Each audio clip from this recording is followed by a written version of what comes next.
I just started recording because you're talking about a hat that, like, dude, let's be serious. Like, you love this. You just said that you would wear that hat for the rest of your life. Yes. And like part of that was me exaggerating a little bit, but only a little bit, because I know that, like, first of all, this hat hasn't sold as much as the other hats we've sold. So when people hear me talk about this hat, there are still some available on the shop, and you should go check them out and buy them because they're awesome. And I want to prove Jason wrong that these hats are awesome, but they're the snapback hats that we have on the Train Hard shop. So I'm not wearing it now, but it says TH on the front.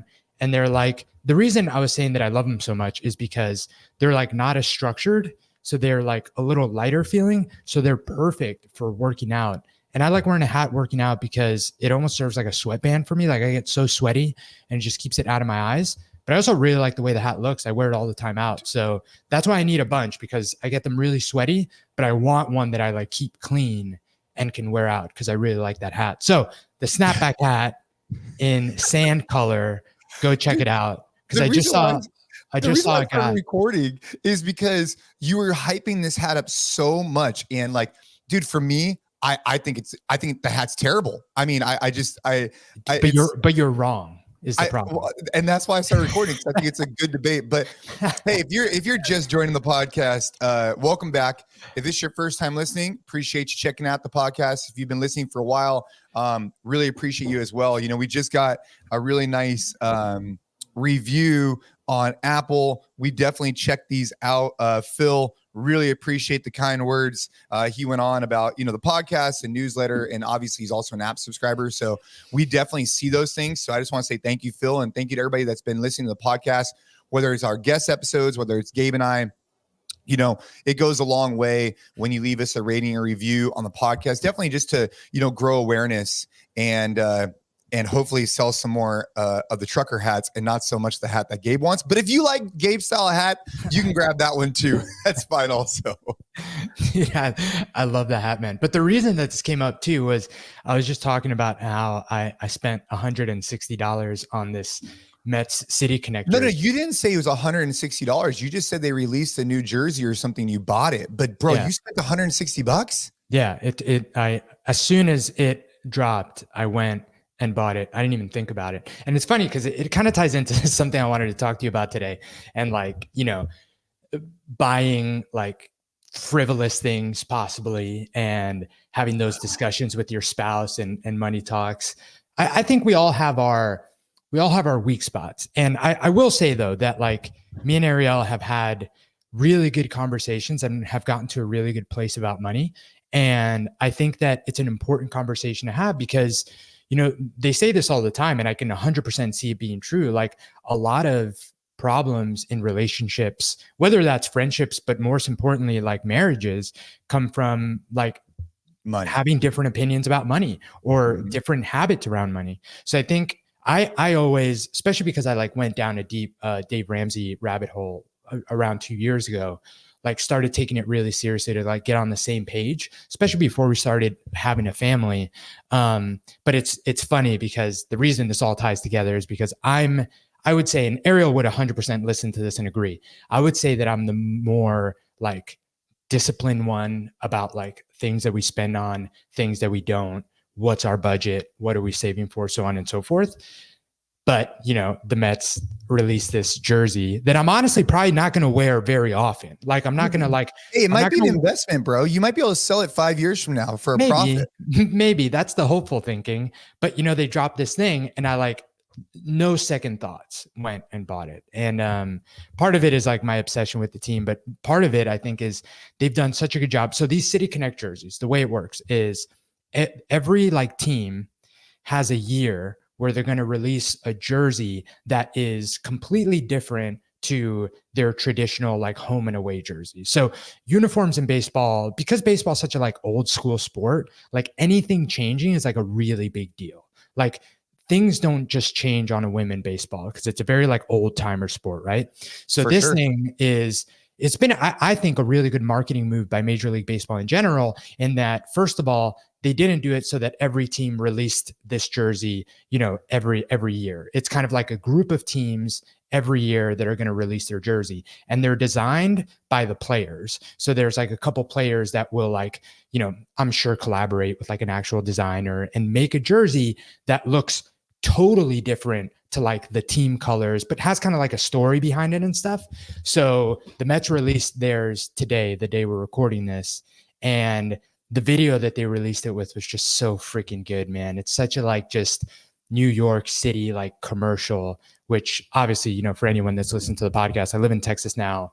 I lived in California for a while, but I'm from New York. Like me and Ariel grew up in New York all our lives. I went to high school, I went to college, like in the city, in Manhattan.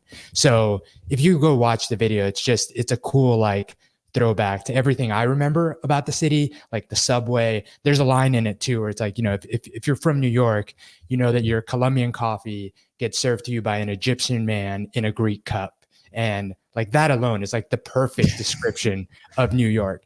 So anyway, they did a great job marketing it. They got me. My jersey's hopefully going to be here in 3-7 days. I'll wear it on the podcast. I'll show it to you. All right. It is. If for no other reason, you could just wear it on the podcast.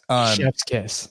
But I think you bring up a good thing in relationships. I think one thing that's important to, obviously, it's interesting because I feel like oftentimes people want to avoid some difficult conversations. Okay, let's highlight this. In general, people want to avoid difficult conversations in general. But when you have your spouse or potentially like your fiance or potentially your longtime girlfriend or vice versa, right? Boyfriend, significant other, whatever, dude, doesn't matter. If you don't have those tough conversations early, I feel like long-term, it's going to be a major, major, major issue. And, having kids, do you want to have kids or not? Religion, how do you want to raise the kids? Those are big conversations, but money is, if I'm not mistaken, I mean, we could probably pull this up. Liz isn't with us today, but I believe money is like one of the top cited reasons for divorce. And I think that it's just not having clear communication on, what that looks like from a spending perspective. And so like you and Ariel sitting down talking about it, Ash and I, we've definitely, over time had to make adjustments to our lifestyle based on what we want. And that's what we do is we just sit down, we talk about, hey, what are we trying to accomplish? What are we doing? And, we make adjustments accordingly. But I think if you're not communicating that, you're really missing out, because I'd say I'm the more conservative one. Ashley is a little bit less, although she's not crazy. And then setting realistic expectations on like what your financial goals are. When we're, Ashley and I, we met when we were 15. And I've lived with her since I was like, I don't know, graduated from like almost like freshman, sophomore year of college. So we've just lived together. We've been together a long time. So we've kind of grew up, and I didn't have any money when I met her. And she actually had more money when I met her because she comes from a little bit more. And so I had no money. And then we kind of learned how to work that way, where she basically had very little money. I had no money. And then as we gained more money, we were able to just communicate and connect over that and make sure that we were aligned on like what our expectations are. And now, as of recently, we've been having more conversations together about what success looks like financially for us. And I think if you had asked me 5 years ago, it looked different than it does today. In terms of like the things we want and what will drive happiness for us. We've had to adjust that, which has been a really cool exercise to go over. Yeah, man. And I think that your situation is a little unique in that, but I think that's what that does. I think is it highlights what I think is something that's really challenging now, because me and Ariel didn't meet as early as you guys met, but I think we met early enough that we grew into some of the habits together and we're able to make those decisions together. But I know that a big problem now is people are meeting later and later. And right. That's where I think things can get a little hairy, because it's like, when do you have the conversation about, you're meeting someone, potentially getting serious, potentially want to marry them, but, they're in a bunch of debt, or they're bringing a bunch of student debt, or, they just put everything on a credit card and are just like, yeah, I'll pay that back later. And you're a person that's like, been saving for 10 years and you can't wait to put down on a house or whatever. Like, when do those differences get reconciled versus like, hey, it's all good, really attracted to each other, this and that. And then, when shit does hit the fan, I feel like that's a very big gap to bridge. And I think that's where it's really tough, because for you, obviously, like you guys never got to that point because you were making those decisions at least knowing each other. So nothing was like a surprise or blindsided, but I can see how that can be a very difficult conversation to have once like all the cards are on the table. Well, one of the conversations I'm having with a friend of mine right now is having the difficult conversation a little bit earlier. So to your point, like it's so hard, and I don't envy, I have not been in this position, and I think the position is very difficult. Like, let's just say you find a significant other and, you find out that you guys don't align necessarily on something, whatever that is. The difficult part is it's like, if you have the difficult conversation with them, you need to be prepared for that relationship to possibly end, right? But if you don't have the difficult conversation with them and you keep kicking it down the kicking the can, like what happens long term? Is it even worse? Like, let's just say that your significant other is terrible with money, or let's just say they don't want to have kids. Let's just say your significant other does not want to have kids, and you want to, but you know that if you approach that conversation with them, that like, hey, I need to have kids, and they're like, well, dude, I don't want to. Like, after that conversation, there's really no other option but to, I imagine, just part ways, right? And so you could delay that conversation because you maybe know the answer, or you're scared of the answer, or you've invested so much time in this relationship. But dude, if it was me, I'd rather separate earlier than delay it, or even worse, force the significant other into something long-term and have resentment build up and all this other kind of stuff. So it's a good analogy for business and life. It's like, JP used to say it all the time. He's like, partnership and not a partner shit. And he would say like having the birds and the bees conversation early and often. And it is so true in business, but it's also true in life. Like you shouldn't be delaying those conversations, because if you know they're going to come up, it's so easy to delay it, but eventually it's going to come up. First of all, we 100% have to get JP on the podcast. That's like a no-brainer. Dude, people are going to love JP. The fact that you brought him up and we haven't had him on the podcast is actually really disappointing. We should have thought of that sooner. Anyway, I'm going to text him right now. Be like, JP, we're on the podcast. We need you on it. He might literally jump on right now. But no, I think you bring up a good point, man. But obviously, I think this is the epitome of easier said than done.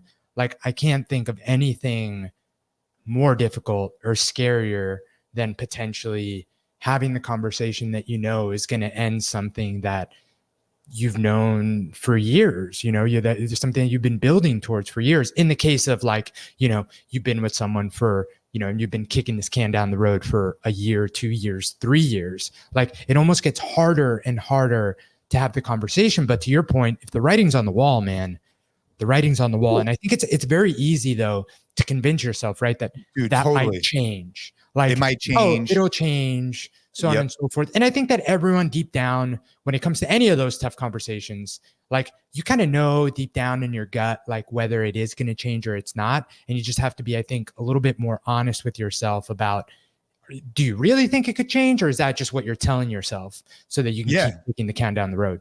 I haven't had too many of those situations in, my personal relationship, just because we did meet so young. Mm-hmm. But in business, I could count countless times where that's been the case, where you have someone on the team and you're like, well, but and I think something that I think about is like, if you're in a relationship, it's like, well, what is like best case scenario is you guys are going to align. Worst case scenario could be really bad though. Like if for example, you end up getting married, you build a family, but you always have this kind of like wedge, it'll only get worse, not better, especially with added stress. I think some people, they don't realize that like when you have kids, I think you and I talked about this one time, like the older you get, the more responsibility you have, the harder life gets. It's not getting any easier. So if you're already having issues now, like you got to go solve those before you start adding on more layers, right? More layers could be buying a home together, doing this together, whatever it might be. It just makes it harder. The stakes get higher. The Oh, yeah. stakes get 100% higher, which I think is what makes it more difficult, because now, you know, when you have kids, there are kids involved. Like, are you saving up for the kids? Are you, you know, and actually I have a question for you on the note of kids.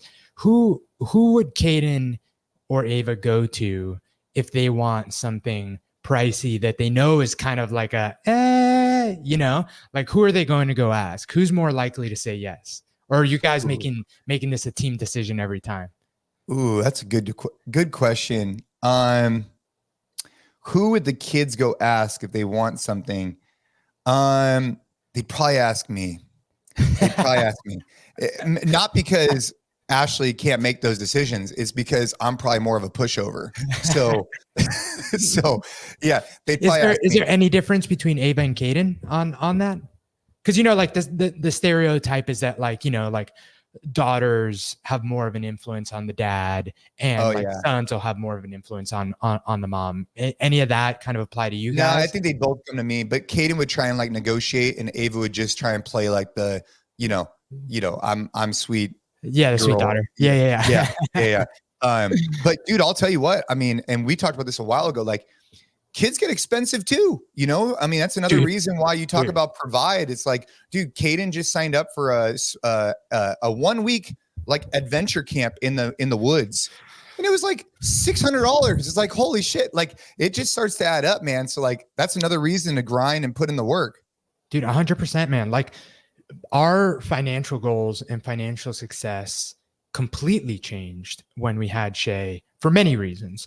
The biggest in the beginning was making the decision of, like, Ariel not going back to work. That was a big one, obviously. You know, like, before that, you have 2 incomes and no responsibilities outside of, like, you know, our house. You're balling, bro. Balling. Dude, it's like, oh, we're saving, we're like doing all this stuff, we're going to Europe. And then, you know, you're like, hey, like, I want to stay home. Like, I want to be mom. And that was a decision that, like, it was never tough in the respect of, like, that's what I wanted her to do. Like, I'm thrilled that she, like, was called to and felt the need to, like, lean into, like, being home, at least for now, right? Like, she might go back at some point, but right now what she wants to do is be around for the kids. And, like, it was also such a, like, I felt so proud to be able to, like, just make that happen. Like, it was like, all right, you know, some things might have to change. We might have to do this a little bit differently, whatever. But, like, to just be able to be like, yeah, we can do that, was also just, like, a really, like, positive moment for me personally. But yeah, man, I mean, once you start thinking about, dude, my kid we weighed him the other day, he's 24 pounds. This kid weighs 24 pounds. And our grocery bill has significantly changed with a 24-pound human that we're feeding. Like, I started doing 124 pounds. Dude, that's like, I don't understand. And I guess I think back on it, dude, I think back on it, and, like, I ate a lot as a kid, so, like, I get it. But you don't realize, like, how much these kids just eat. And that's one thing. Like, now we have him in gymnastics, and he went from, like, the super toddler level gymnastics to, like, the slightly more advanced. And, like, with that, like, the price, like, doubles, and it's still, like, nothing crazy, but, like, dude, activities and stuff, like, everything just adds up, man. And finding good coaches, like Savon said, I thought he said it really well. Yeah. Like, what more do I want to invest in than spending our money educating the kids? Right. And finding great coaches and great men and women to surround the kids, I think is huge. But it's just, you know, look, dude, I mean, as life goes on, you got to communicate with your spouse. You got to figure out what's important to you. And you got to realize that as soon as you have kids, like, especially if there are people that are listening to this podcast who are interested in having kids, like, there will be financial strain on the relationship in some way, shape, or form. There's all different levels of that. I don't claim to have, you know, I've been very blessed in many ways. But having a conversation with your spouse about what you want to spend on, how you want to spend it, and making sacrifices one way to go another way, I think it's an important conversation. There was a time in our life that Ash and I were traveling, like, we were spending so much time and money on travel. Like, it was ridiculous. And, you know, we had to come to the table and just say, hey, this is becoming, we got into this groove and we couldn't stop. It was like we were in this rat race, and it was just like nonstop. But all of a sudden, when we really wanted to buy a new house or whatever it was, we couldn't do that anymore. It just wasn't feasible. And it was a good lesson for us to kind of like slow down. And that was right around COVID where we couldn't travel. And for that reason, I'm grateful for that experience because we were just kind of like always on the go and we needed to be more comfortable at home. Yeah. Yeah, man, it's definitely an interesting topic, something that we're continuing to work on, but we've made huge strides. And I think that, the reason I wanted to bring it up is, well, this stupid Mets jersey thing was like a recent example, but yesterday I sent Ariel on Instagram this video that I thought was pretty funny because it was this guy who was like, I don't know if you saw it. It was on my stories. This guy that was like, it was a funny video, but he was complaining to his wife because she bought like a candle warmer. And he was just going berserk about like, we spent money on this, like this thing warms up candles. And it was just funny because, we joke around a lot about like, did we really need this like, item X for Shay? But I think we've gotten to a good place. And I think that, to your point, it's just always about like over communicating if anything, and never getting to the point where like, a little thing bothered me and I didn't say anything. Then another little thing bothered me and I didn't say anything. Then like the third, fourth, fifth thing. And then by the sixth thing, you end up having an argument that is so overblown for the sixth thing, but it's not because of the sixth thing. It's because of thing 1, 2, 3, 4, 5, and 6. And you could have avoided ever getting there if you had a conversation when thing 1 bothered you. And it would have been like a super low key, like, hey, here's why this bothered me. I'm just letting you know, what can we do to not make it happen again? Boom, done. You never get to that like huge blow up after thing number 6. So, well, I'll give you an example. Like for a while, Instacart was like a daily occurrence at our house. Every single day, Ashley would Instacart the groceries. And she would always, I would be like, dude, I just see a lot of bills. And she's like, I think it's cheaper. I was like, I don't think it's cheaper. And so long story short, we had to like sit down and the lesson I learned was like, I shouldn't have been like, hey, Ashley, how about this? And then like, just kind of let it go. And then, hey, Ashley, what I needed to do was sit down and be like, hey, like, I'm just letting you know that like, I think this is a problem. This is costing the family money.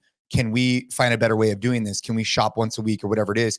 But I think one of the lessons I've learned over the years, especially being married as long as I have, like, if something's really important to you, you have to sit down and make it an important conversation. You can't just have it in passing. You can't just like walk by and be like, dude, this, because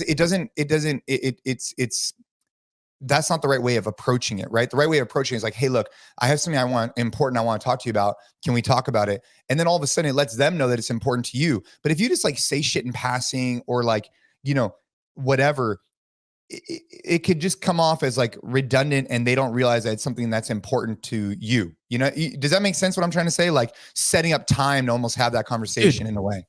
100%. I wrote that down. I think that that's so good. If something is important to you, you have to make it an important conversation.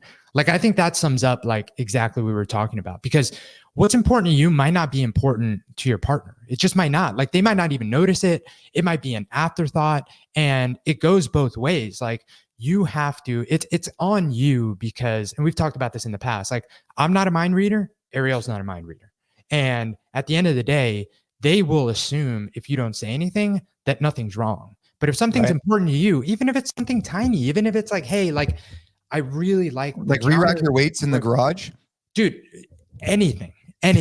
I can see that that's a real example. But yeah, man, like, if it's important to you, you sit down, you make it an important conversation. And as long as, there's no judgment of what might be important to you or to your partner, it's a productive conversation. You can move on. No, I love that, man. I wrote it down. Dude, hey, you know what Bedros put up? And I almost feel like I should play the video.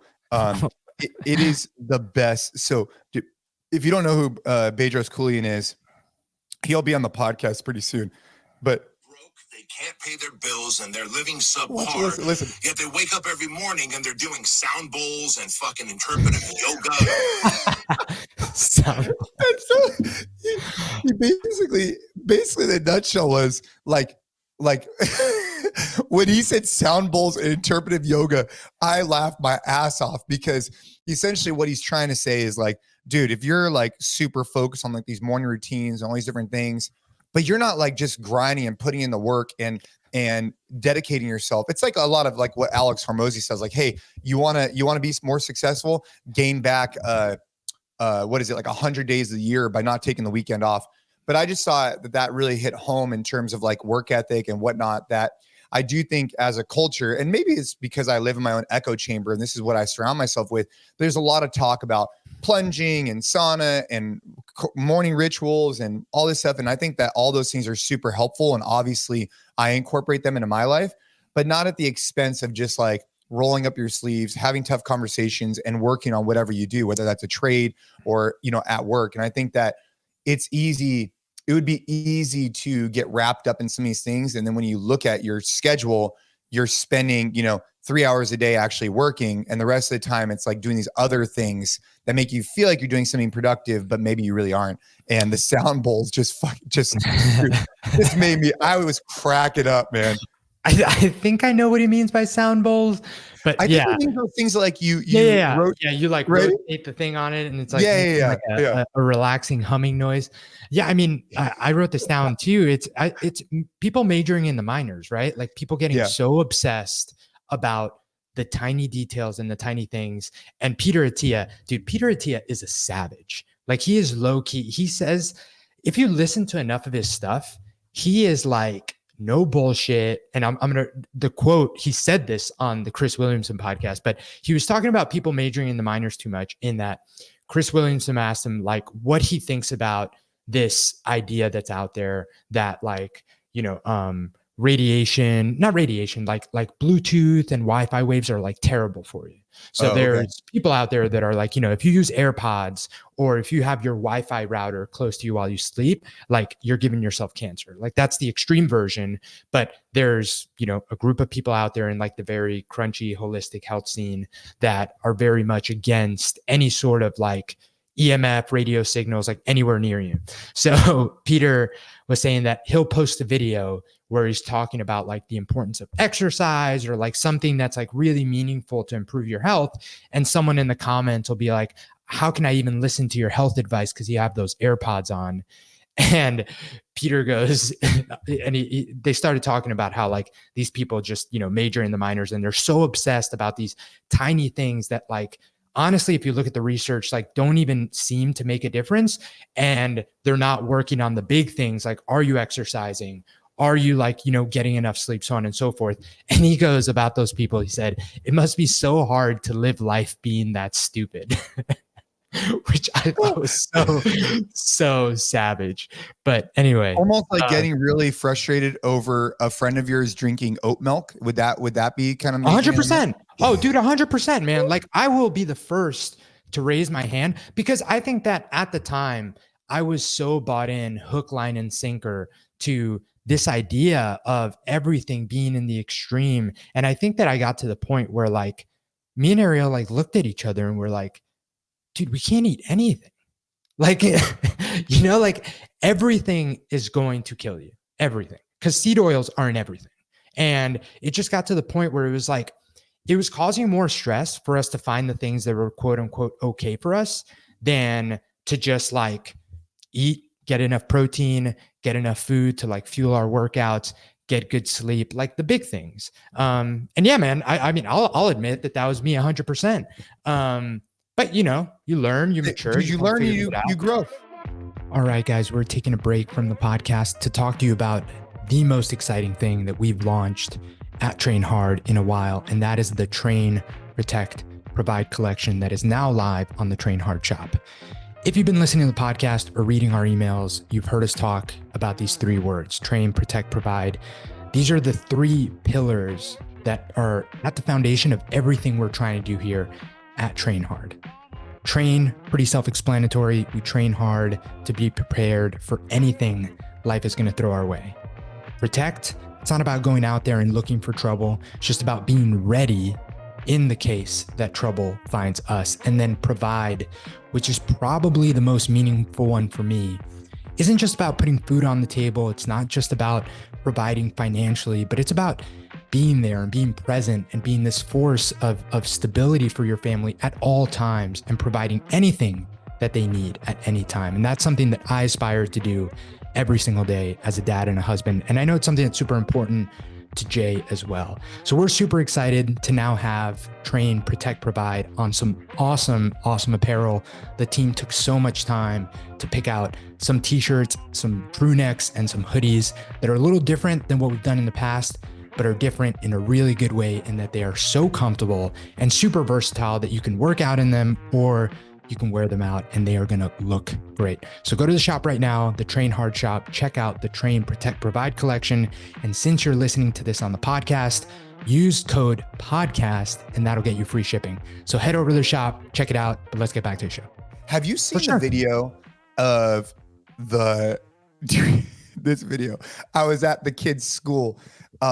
I really wish Liz was here to pull this up, but I was at the kids' school and we were talking as a group of dads afterwards, and we were talking about how rangers basically like are judge in general, like old school, like park rangers don't have the exact same jurisdiction as like a regular police officer. Like they have more freedoms because they're federal whatnot. I'm totally butchering this.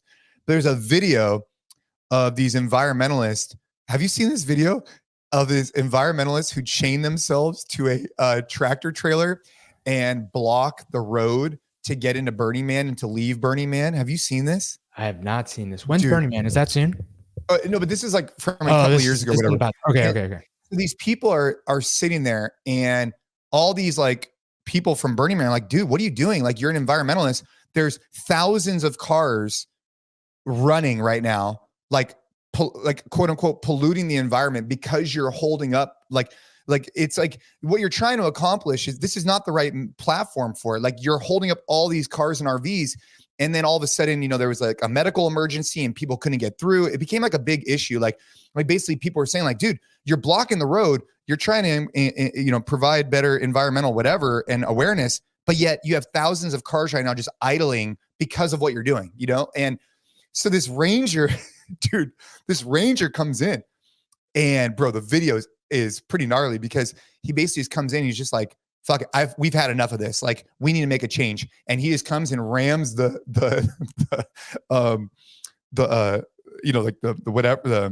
trailer, and then just basically gets out and arrests all these people. But it was just, I don't know, when you talk about like majoring the minors, maybe that's not the best example. It was just a badass video of a ranger just like, hey, look, enough is enough. You've held up these thousands of people. Like, we got to get going. And anyways, there's probably a better way to support climate change than that. No connection to majoring the minors, but that sounds like a ridiculous video. Yeah, that sounds. Dude, no. I mean, none of that. So much of that stuff doesn't make sense, man. Some of that stuff, when you peel back the layers of like what people are upset about, and then like how they're trying to quote unquote bring attention to it, it's just like, I don't know, man. We don't need to get into any sticky subjects, but it's just like we have like bigger problems to solve. And also, like, I am a big believer that, I think that we could really improve so many of the things that we want to improve in the world if we just like stop spending so much time worried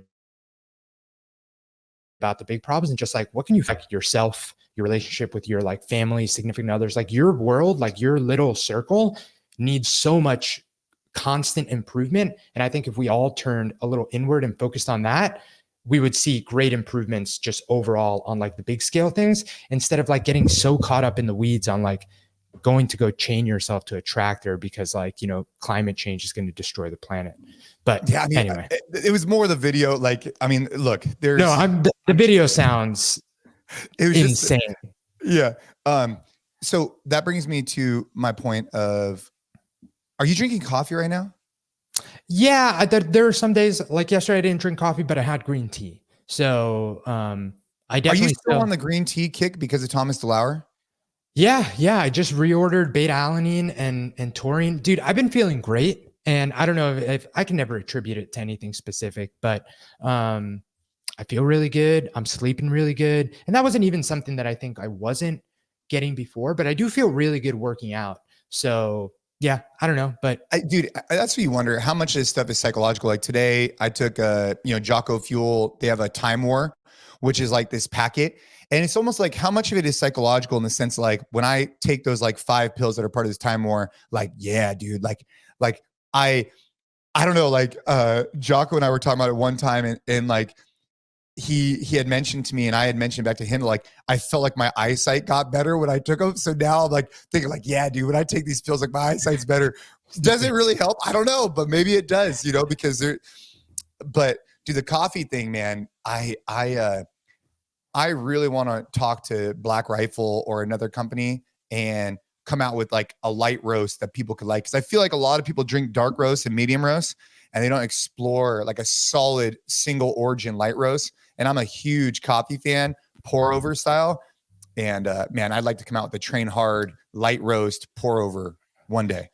Yeah. I mean, I love coffee. Like I love coffee. I love the process of making it, make pour over every morning. There's something about like making pour over too that's like so like you just experience the process of brewing the coffee a little bit more, like the smell when like, you're slowly pouring the water. So, I mean, I love coffee and I'm not avoiding it for any specific reason other than some mornings, like literally yesterday morning was just so back to back things that it was just easier to throw, 2 bags of green tea in a large Yeti with water before I had to come up and, take my first call. So, and I enjoy green tea. I've really been liking sipping on that after my morning coffee, throughout the day. So no specific reason to avoid coffee. I do think that if you're so dependent on coffee to like feel awake or like not feel good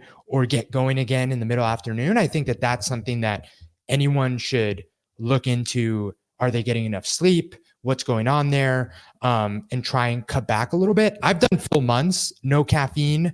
And I think it's been just really good to do that every now and then, both from like a, hey, I don't need this thing perspective to then also just like really enjoying it again once you do it again. But I don't necessarily think people need to cut back on coffee. With all that being said, the one thing that I have done that I highly recommend and has been an absolute game changer for me. Okay, here we go. This better be good. It's just not having it first thing in the morning. So I used to wake up, share some like mind-blowing stuff. Go ahead. Yeah. Well, dude, I think this is a pretty big deal. And there's a lot of people that talk about this. I don't want to butcher it, so I'm not going to try and get into the science of it, but it's something about like the system that caffeine acts on is inactive when you first wake up, and you get a much bigger benefit, even for like it giving you that energy that you want to give it, if you wait 90 minutes to 2 hours after you first wake up. So you'll feel a lot better if you wait a little bit to have your coffee. So right now I have an element first thing when I wake up, and then like 90 minutes to 2 hours after I wake up, I'll have my coffee. And that has felt really, really good. Dude, yeah, that makes sense. I mean, for me, it's like a giant ass Yeti bottle of water. I don't put element in it. I'm not anti-element. I actually think that stuff is pretty good. Ashley uses liquid IV. Have you seen those? Yeah. Like basically like she likes flavored water and it works for her. And it's like, okay, cool. Whatever works for you. And then I'll hit the sauna or whatever. And then, this morning I actually moved sandbags and then I'll have coffee. So that's what I've been doing. And dude, I can't remember. The reason why I brought this up is I'm rocking my Two Brain Business yellow CEO cup. Shout out to Chris Cooper and the Two Brain crew. If you're a gym owner, check them out. But dude, I can't remember the last time I went like a week without a coffee. And the last time I went like a couple of days, I think I was like sick or whatever. I ended up getting headaches. But what I do remember is every year before any major competitions in CrossFit, I would prepare myself. Like I would not have any caffeine, specifically on the day one of competition. So if the event was something like more heavy lifting or something like that, I would incorporate it throughout the weekend, maybe. But in general, I avoided all stimulants like 2-3 days before the CrossFit Games and during them. I incorporated that in my jiu-jitsu tournament too, not that long ago as well. Interesting. How, for any reason specific? Well, what I found is that, obviously coffee is a stimulant and, it's okay. If you want to get like that, like, dude, I had a cup of coffee, I'm like ready to run through a brick wall. It's all good. Right. But the problem is if you're competing, you are going to get that from the crowd, from the competitor, from the whatever.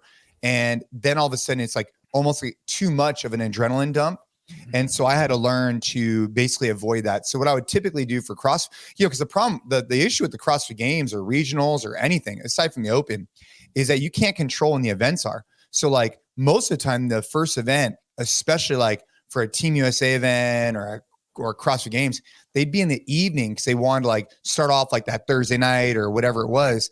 And so you'd have to like wait all day. And if you're like pounding coffee or whatever, dude, that wasn't the way to do it. You got to stay super calm and keep all your energy in, you know?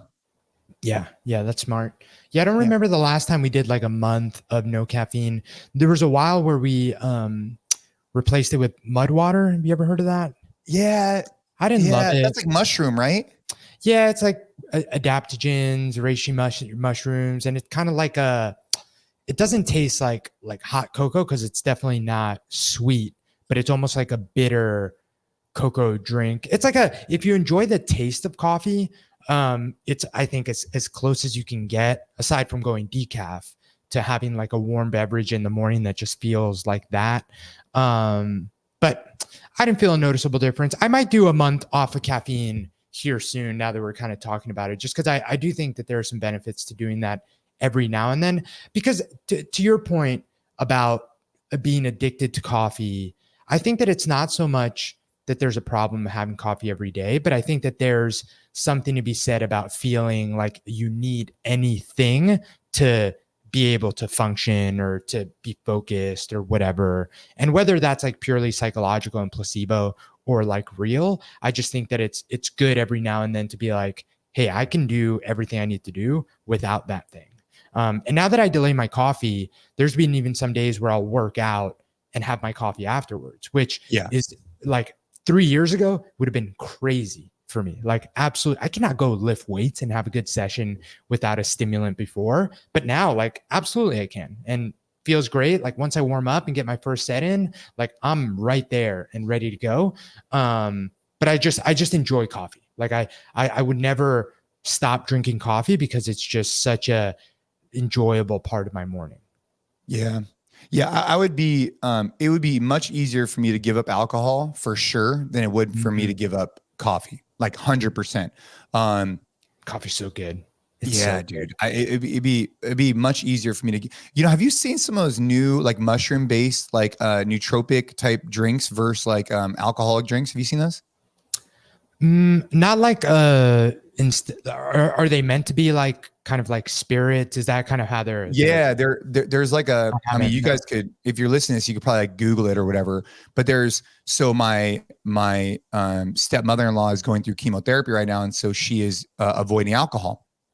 And so, if we want to go over there and share a drink with her or whatever, we've been having like these like mushroom based drinks, and some of them, dude, they taste hella good. Now they also have ones that are like THC, CBD, and whatever. Those are different. That's like, cannabis infused. But they have a bunch of like mushroom based drinks now that are supposed to like, there's like a whole branding. And dude, when you talk about brand and building brand and marketing, dude, some of these companies are doing an excellent job. You should look them up. I'll send you a link to them after this, because basically they're the, hey, you want to feel good, but not be hungover, and a non-alcoholic beverage alternative, drink this. And they just do a good job branding it out. It's interesting because like zero proof everything is making a huge push. Like I was surprised. So when we went to the Tahoe retreat with the team, there were a couple people on the team that were doing like dry January or like 75 hard. But for whatever reason, there was a bunch of people that just weren't drinking at the time. So when we went to the grocery store to make a run, there was like a request for, some zero proof beers. And dude, I was blown away with how many different options there were for zero proof, like beers and wines and all sorts of things. And it was cool because I wasn't drinking either. And dude, the Lagunitas hop water with a lime was so good. And like the perfect amount of like hoppy taste. And it was just like a seltzer, put a lime in it. And it was just like, it gave me everything from like a taste perspective of having a drink without, the booze and potentially not feeling great the next day and whatever. So I'm a big fan zero proof everything.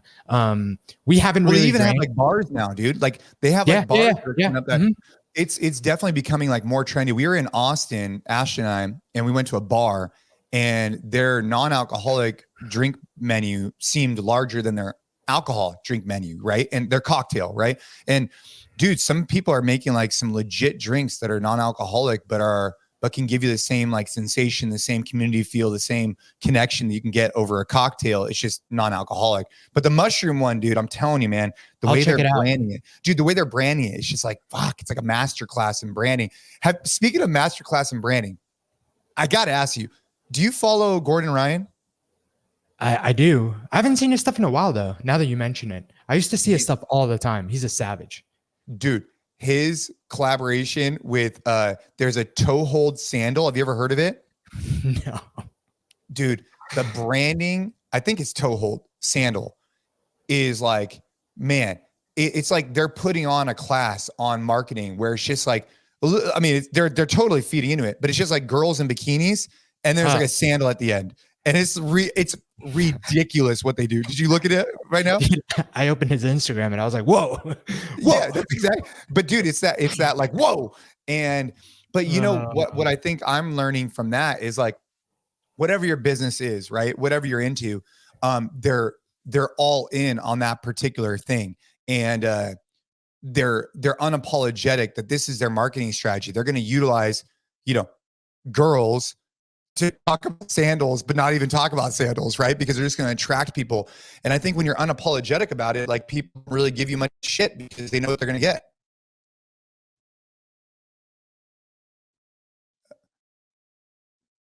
You're muted, my friend. I was on mute. God damn it. Yeah, man. I mean, you have to be okay with not being for everyone if you want to be really successful with a group. Like there are going to be people that see that obviously and are completely turned off by it, but it shouldn't matter because you've identified kind of who you're trying to talk to and talk to them in a meaningful way. But that's funny, man. I hadn't seen that. Now I'm sure I will. Yeah. Well, now after you talk about it, now you're going to go see it. So yeah, we got some good programs coming up. When this releases, Flex will be, going into a new cycle. The Train Hard Rash Guard has already been released. I actually put up a video this morning on Instagram. We've had 4 Train Hard Rash Guard orders while we've been recording this podcast. So hey, the Rash Guard is going. So if there's still some available, which honestly there might not be, by the time that this comes out, you should probably go check the shop and make sure that you get yours. Dude, so I put up a video on Instagram of the actual remember when we were talking to Pete Roberts and we talked about like my visit to the mill or whatever, and I watched I put a video of that up on Instagram today because I just think it's such a great example of like, just fuck, dude, it was just badass. I remember walking out of there and just being like, American manufacturing, we need to do more of this. And so to be able to get the Rash Guard, to be able to release it, it makes me really proud. And I want to do more and more stuff like this. This is just our first step in that direction. And dude, the Rash Guard's legit. We should maybe do some like giveaways to the podcast for those ones that were like imperfect, that they, remember those ones that came with a tag that said like imperfect, but dude, just like little things are wrong with them. We should do some giveaways on the podcast. Actually, we should do a giveaway right now. So if just shoot me an email, right? And we will randomly select someone. If you email us, jason@th.fit, mention this episode, leave us a rating review. And if so, I'll go ahead and pick one of you guys and we'll send you out a Rash Guard. One of the ones that like limited edition, like these are like unique. They're actually, you know what they are, Gabe? They're one of a kinds because Origin goes through every single Rash Guard and does like a check on them. And if they're not perfect, meaning like something's just a little bit off, they still sent it to us, but they put like an orange tag. They sent us like 7 of them like that. So hit me up, Jason. So that makes them a 1 of 1. That's what I'm saying. Yeah, they're the 1 of 1. So if you want a limited edition 1 of 1 Train Hard Rash Guard, email jason@th.fit. Leave us a rating, leave us a review. I'll randomly select someone through email to shoot you out one of these imperfect, one of a kind Rash Guards. There you go. You listen to the podcast, you get free rash guards. And this thing is badass, man. I told you, like, I obviously have not yet dived into the Brazilian Jiu-Jitsu world, but this thing is badass. Like, I'm most definitely going to get one. You just got to work out with it at the gym.